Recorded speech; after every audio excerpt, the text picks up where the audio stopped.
ప్రసిద్ధ పుణ్యక్షేత్రం సింహాచలం శ్రీ వరాహ లక్ష్మీ నరసింహస్వామి ఆలయంలో భోగి పండుగ వైభవంగా నిర్వహించారు. ఆలయంలో శ్రీ వరాహ నరసింహస్వామి వారికి ప్రత్యేక పూజలు నిర్వహించిన అనంతరం రాజగోపురం వద్ద సంక్రాంతి సంబరాల్లో భాగంగా భోగి మంటలను శాస్త్రోక్తంగా నిర్వహించారు.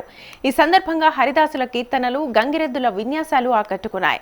సంక్రాంతి సంబరాల్లో భాగంగా రాజగోపురం ముందు ముగ్గుల పోటీలను నిర్వహించారు. ఆలయ రాజగోపురం ఎదురుగా ఏర్పాటు చేసిన ముగ్గుల పోటీల్లో మహిళా భక్తులు ఉత్సాహంగా పాల్గొన్నారు.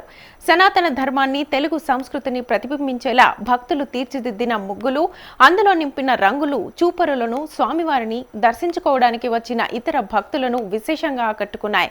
ఇక గొబ్బెమ్మలతో, రంగుల హరివిల్లులతో ఆలయ పరిసరాలు ఆధ్యాత్మికతను సంతరించుకున్నాయి.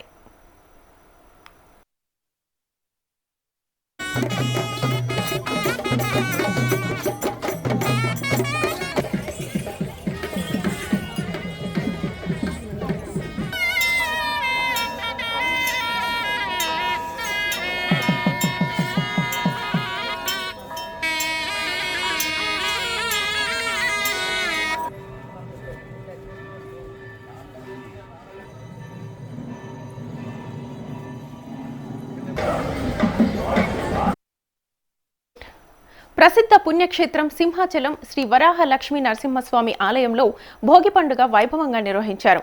ఆలయంలో శ్రీ వరాహ నరసింహస్వామి వారికి ప్రత్యేక పూజలు నిర్వహించిన అనంతరం రాజగోపురం వద్ద సంక్రాంతి సంబరాల్లో భాగంగా భోగి మంటలను శాస్త్రోక్తంగా నిర్వహించారు. ఈ సందర్భంగా హరిదాసుల కీర్తనలు, గంగిరెద్దుల విన్యాసాలు ఆకట్టుకున్నాయి. సంక్రాంతి సంబరాల్లో భాగంగా రాజగోపురం ముందు ముగ్గుల పోటీలను నిర్వహించారు. ఆలయ రాజగోపురం ఎదురుగా ఏర్పాటు చేసిన ముగ్గుల పోటీల్లో మహిళా భక్తులు ఉత్సాహంగా పాల్గొన్నారు. సనాతన ధర్మాన్ని, తెలుగు సంస్కృతిని ప్రతిబింబించేలా భక్తులు తీర్చిదిద్దిన ముగ్గులు, అందులో నింపిన రంగులు చూపరులను, స్వామివారిని దర్శించుకోవడానికి వచ్చిన ఇతర భక్తులను విశేషంగా ఆకట్టుకున్నాయి.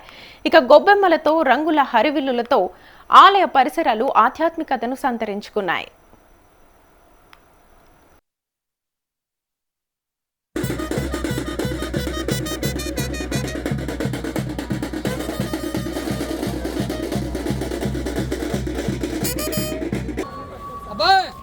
బాబుగారు సోనిగా మొక్కల మీద 4 పాదాలు నుంచోబెట్టి ఒకసారి బాబుగారు చూస్తున్నాగా